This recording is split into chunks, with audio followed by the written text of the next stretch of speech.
Француз жұртының бір білімді адамы жазады. 1791 жылда өзім университет деген үлкен школда оқып жүрген жігіт күнімде әр жеті сайын Версаль қаласындағы шешеме жаяу барып қайтып тұрушы едім. Сонда әрдайым жолымда бір Антон деген тіленші отырып, қайыр сұрап алып жүруші еді.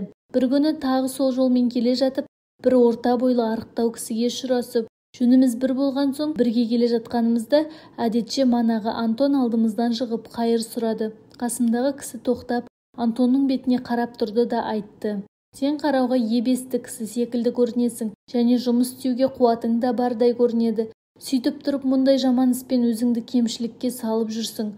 Бай болғың келсе, мен саған ақыл айтайын. Мен өзім де сендей кедей едім, бірақ сендей тіленшілік қылғаным жоқ.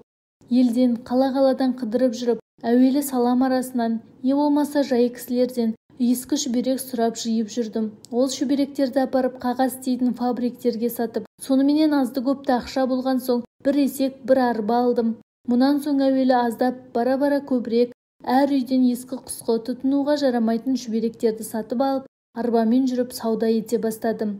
Осындай іспен 7 жылда 10 000 франк ақша тауып, енді бір қағаз фабрикасына кірістім. Жасым жас, ісіме нық, жинақты және еріншектікті білмегеннен соң осы күнде 2 айлық тас жұртым бар. Фабрикамды балама бердім, үмітім бар, баламды аштық көре қалмас деген. Себебі баламды да жасынан бос жүруге, еріншектікке, қиналмай мал табуға үйретпедім. Осы айтқанымша машақаттанудан қашпасаң, сен де бай боласың, Антон, деді де жөніне жүріп кетті. Антон бұл сөздерді естіген соң терең ойға қалып, қайыр сұрауын да ұмытып тұрып қалды. 1815 жылда Брюссель деген қаладан өтіп бара жатып, бір кітап сататын үлкен дүкенге кірдім.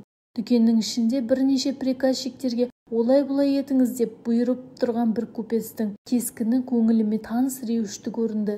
Сөйтіп тұрғанымда әлгі кісі мені көріп, бетіме қарап тұрды да қасыма келіп айтты: «Айып етпесеңіз сұрайын, мұнан 25 жыл бұрын сіз оқу оқып жүріп, жұма сайын Версальдегі үйіңізге барып жүрген жеріңіз бар ма еді?»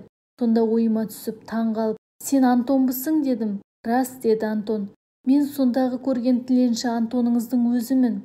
Сол жүргеніңіздегі бір күн қасыңызда бірге жолыққан кісінің айтқандары көңіліме кіріп кетіп, тіленшілікті тастап жұмысқа кірістім. Ісіме нық, малыма күтімді болдым. Ақырында сол кісінің айтқаны келіп, мінеки осы зор дүкеннің иесі болдым», деді.